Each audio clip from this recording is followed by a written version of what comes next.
and be a really fun player to watch at the next level.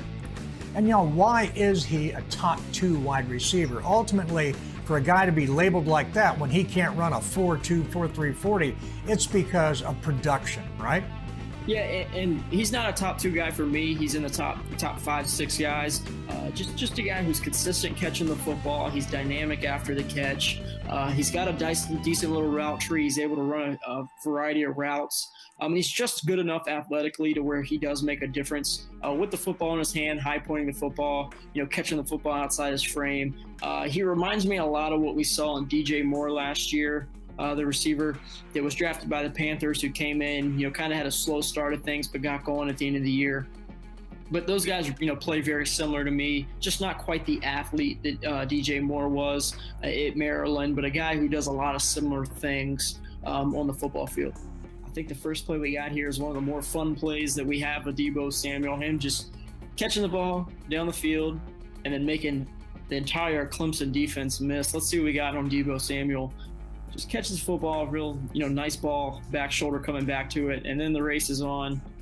This is what he is. He's a guy that catches the football, and he's just a nuisance to bring down in the open field. And you got to love that about him. Something, like I said, DJ Moore did so well last year, just catching the ball, being tough to bring down, having that strength in your upper and lower half to break through these tackles, but also being explosive and quick enough to change directions to make guys miss in the open field.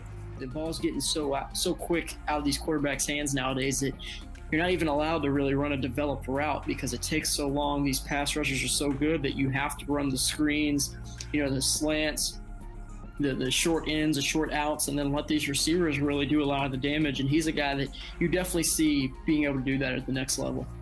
Man, that's exciting. And you mentioned how good his after-the-catch ability is. The key word there being catch, right? Because this guy's got some hands. He makes some impressive catches. Yeah, and he's a guy that tracks the ball extremely good into the triangle. But one thing that on this play here is he's so good in the red zone. A situation here where the play starts to break down, the DB has to kind of come off Samuel to come to the quarterback to not give him a free walk into the end zone.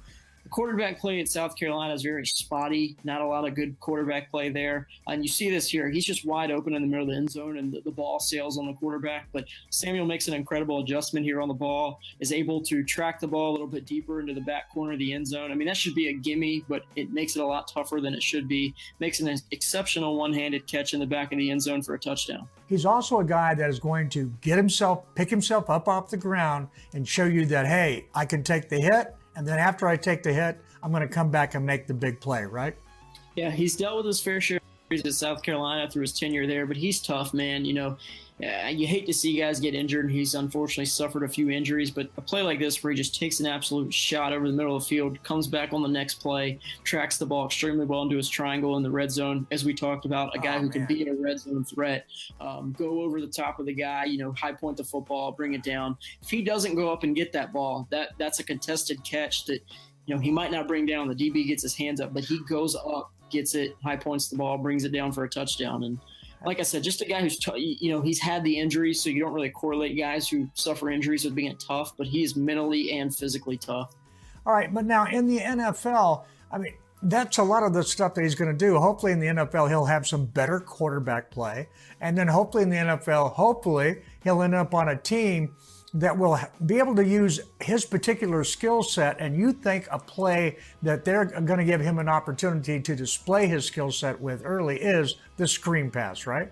It's the best, quickest way to get him the football and let him go to work. And, I'm not saying he's going to house a bunch of them, but if you're looking for a quick, easy 10 yards, here's a play that he can do. He can do it with success. He can do it consistently, just catching the football, getting upfield. And he's a tough guy to bring down. You see he gets hit a few yards short of the first down marker, but he's able to push through that contact, pick up a few yards after contact, and get the first down. And like I said, a guy who – he's extremely good, with the screens and the quick game, you're not going to notice it as much, but on the slants, on the post, he's so good off his releases off the line of scrimmage and stacking defensive backs to get those guys off balance so he can win off the line of scrimmage. He's not a super explosive athletic guy, but he's able to win with his footwork off the line of scrimmage with his releases, stacking those defensive backs to get them out of position to where they can mirror his movements coming in and out of his breaks.